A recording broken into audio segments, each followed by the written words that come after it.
आज के इस एपिसोड में आप सुनेंगे शमशान की पुकार पार्ट 3। अगर आपने पार्ट 1 और पार्ट 2 नहीं देखा है तो इस वीडियो के डिस्क्रिप्शन में आपको पार्ट 1 और पार्ट 2 का लिंक मिल जाएगा, आप वहां से जाकर देख लीजिएगा। चलिए सुनते हैं इस कहानी को खामोशी के साथ। ठाकुर की सफेद आंखों में एक अजीब सी चमक थी, जैसे कोई और शक्ति उनके शरीर पर काबू पा चुकी हो।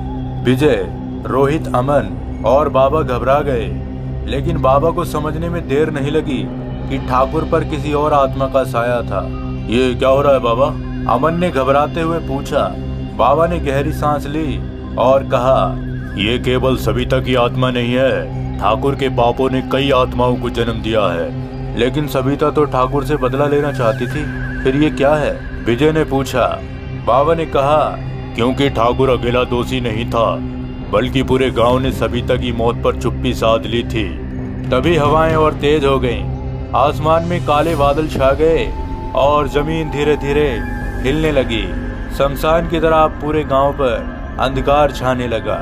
ठाकुर अचानक जोर जोर से हंसने लगा और भयानक और खौफनाक आवाज में बोला, तुम सब सोच रहे थे कि मैं डर जाऊंगा। सविता को मैंने ही जलाया था, लेकिन मैं अकेली नहीं थी। इतना कहते ही ठाकुर के पीछे कुछ और आकृतियां प्रकट होने लगीं।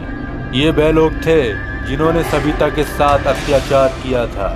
कुछ अब भी जिंदा थे, कुछ पहले ही मर चुके थे, लेकिन वे सभी अब किसी अनजान शक्ति के बस में थे। इस गांव पर हमने जो किया उसका कोई हिसाब नहीं मिलेगा, ठाकुर चिल्लाया। लेकिन तभी शमशान की दिशा से एक तेज रोशनी निकली और एक परछाई वहां आ खड़ी हुई।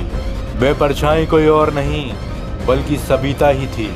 सविता की आंखों में अब गुस्सा नहीं था, बल्कि एक अजीब शांति थी। उसने धीरे धीरे ठाकुर की ओर देखा और कहा, मुझे बदला नहीं चाहिए, मुझे न्याय चाहिए। ये सुनते ही पूरे गांव में हलचल मच गई। जो भी लोग इस अपराध में शामिल थे वे एक एक करके जमीन पर गिरने लगे।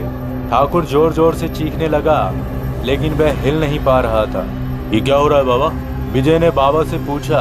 बाबा ने कहा, सविता अब बदला नहीं चाहती, बल्कि वह उन पापियों को उनके कर्मों की सजा दिला रही है। जो निर्दोष हैं उन्हें कुछ नहीं होगा, लेकिन जिनके हाथ खून से सने हैं वे बच नहीं पाएंगे।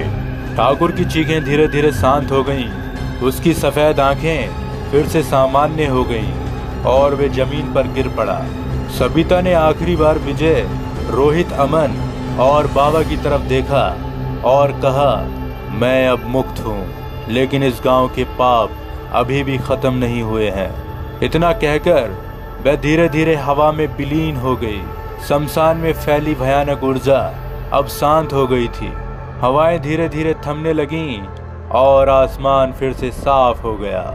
क्या अब ये सब खत्म हो गया? रोहित ने राहत की सांस लेते हुए बाबा से पूछा।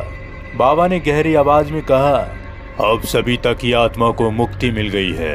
अब उम्मीद है कि इस गांव में शांति और सुख वापस आ जाएगा। गांव में धीरे धीरे सब कुछ सामान्य होने लगा, लेकिन विजय, रोहित और अमन के मन में अब भी वही डर था। दोस्तों, आज के इस एपिसोड में बस इतना ही। मिलते हैं रात 10 बजे एक नई खौफनाक कहानी के साथ। तब तक के लिए इस चैनल को सब्सक्राइब कर लीजिएगा।